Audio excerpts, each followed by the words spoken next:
Diumenge 10 de desembre, entre 12 i 1 del migdia, tindrà lloc a Montserrat un taller de pessebres.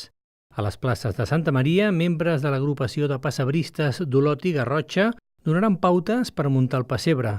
Concretament, treballaran el pessebre popular, que és el que tradicionalment muntem a casa.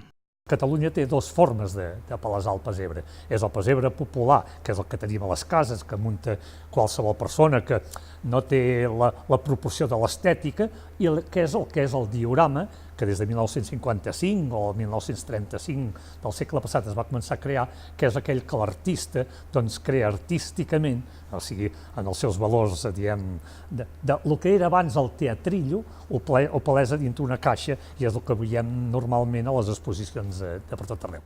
L'objectiu és donar a conèixer els elements bàsics que conté un pessebre popular, per què determinades peces s'han de col·locar en llocs determinats o quan han d'entrar alguns protagonistes principals. Quins són els elements bàsics per fer un pessebre popular català?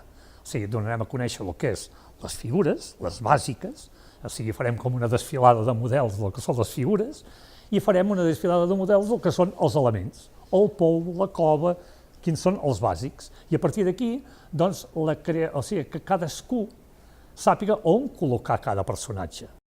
A Olot hi ha tallers d'estatuària religiosa i figures de pessebre des de finals del 1700. Des de llavors, moltes famílies han estat vinculades a la fabricació d'aquest art. El taller de pessebres que realitzarà a Montserrat aquesta agrupació de pessebristes està obert a tothom. La intenció és que hi participi tota la família perquè entre tots puguin tenir idees que després plasmin en el pessebre de casa d'aquest any.